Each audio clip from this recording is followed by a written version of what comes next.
All right, we're picking up the action here in the first part of the second point in the NSU game. Western picked up the first point, so right now they are up 1-0. You see some inadvertent sliding, I'm pretty sure, off that opening rush.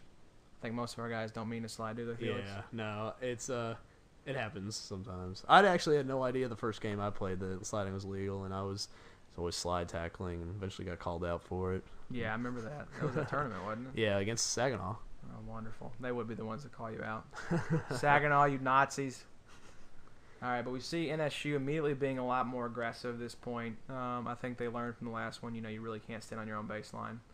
So just a lot. You see Parsons, number 32, Matt Parsons going out on just a simple throw. Mm-hmm. So And so did Daniel Williams. Yeah, just kind of underestimating NSU probably from the outset. But I don't know if I mentioned this before, but I kind of made the comparison. I thought they would be about as good as UK. UK, a school in transition right now, who had a lot of talent but also had a lot of stuff to work on. So I think that comparison ended up playing out pretty fairly. Yeah. One of their big advantages NSU has is that most of their guys play some varsity athletic sport at Northwestern State. I know a lot of the guys come from the football team, and Mark Springer, their alternate captain, he's on the track and field team. Yeah, so that's why I knew they'd be better than like your Henry Ford Community College or something like that. Sorry guys, but I mean y'all got lambasted. So, but yeah, these are a lot more of our veteran, stronger players, I guess you might say, in this point.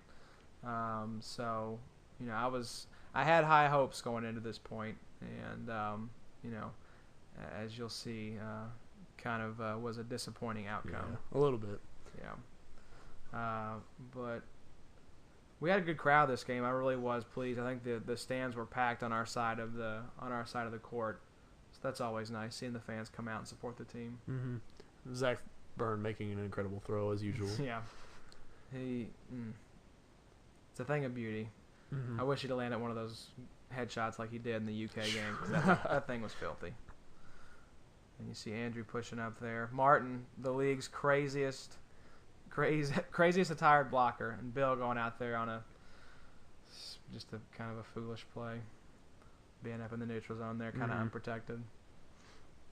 So, but yeah, you'll notice just having, and they try to say that Luke was out on that point, but you can clearly see that it bounced. So glad that we got that one right.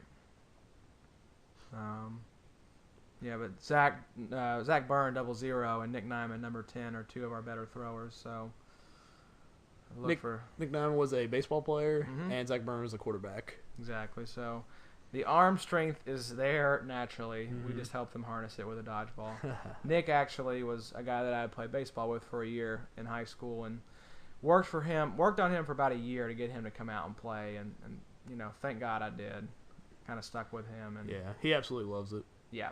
That's what I love. I said more than having guys that are strong-armed or whatever, it's having guys that love the game, that make it so enjoyable for you. Was Adam Martin with the double block? Yeah, I mean, he really stepped up his blocking game after our first season. I think you would agree, Felix. Oh, definitely. He said he loves blocking. He doesn't care that it's not glorious. That's why he always paints up. He wants people to notice him. He loves attention, and he just loves doing what he does. Well, a sick block is just as awesome as a great headshot or a great catch. I mean, that's what's cool about this sport, is a lot of your things that you do in different areas of the game are just as highlight worthy as other things. Obviously, your headshots, your big Sports Center type plays, but good blocks and good catches just as important. Definitely. And you can see my haggard old self in the back trying to distribute balls as best I can. I think you can see me warming up the cannon. I didn't actually stretch before this game, so I don't want to, just hear something pop and my shoulder go numb, which it did actually after this point.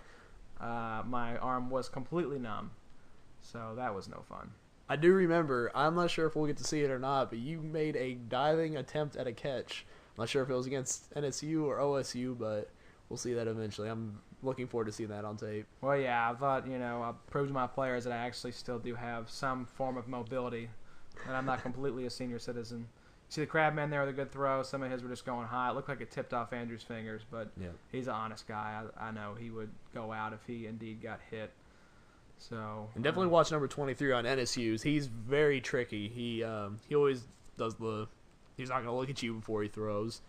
He was definitely one of their better players. yeah, that's really my only go-to throw. Is the look away throw. It's about the only tool I have in my arsenal right now. I would work on it, but I'm graduating, so I don't really have to worry about it anymore. And you can see, just really aren't looking as organized is the first point. We're kind of clustered in one area of the court. I'm trying to spread things out, but then again, it's kind of hard getting 15 guys to listen to you, or in this case, like 6 or 7. So Who's hanging out in the back? Is that Kaffenberger? yeah, Kaffenberger just made a spin throw actually. Oh, okay. And then you can see him. He always turns around and hightails back to the back of the court. It's really funny to watch. Nick. It's very effective though. He doesn't want to get hit in the back. Yeah, that's true. He watch. I guarantee you, he turns around and runs straight back. Yep. See, there he goes. But definitely, Nick Nyman just made a throw there. Should have probably been shortened up a little bit. That's what I always try to tell the team is to make short throws. Less than 10 feet.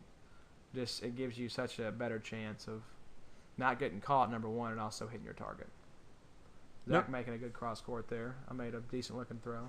Number 12 on NSU's team. He's actually a veteran dodgeball player. He'd actually played in a semi-professional league somewhere. I'm not sure on the specifics of that, but they definitely said that he was experienced thoroughly. Well, you were experienced too when you first came into Western's program, weren't you? Yeah, I played 4 years for our city's team, representing Henderson in an Indiana league. Well, there you go. So that's what's cool. A lot of guys that get into this have dodgeball background, which is always nice. So you see NSU's players making the kind of the sidearm, almost underhanded throws there. I think Mark Springer was working that one pretty hard. You see Zach going out there. If Zach didn't get him, Heichelbeck did. So we'll pick it up in the second part of point number 2.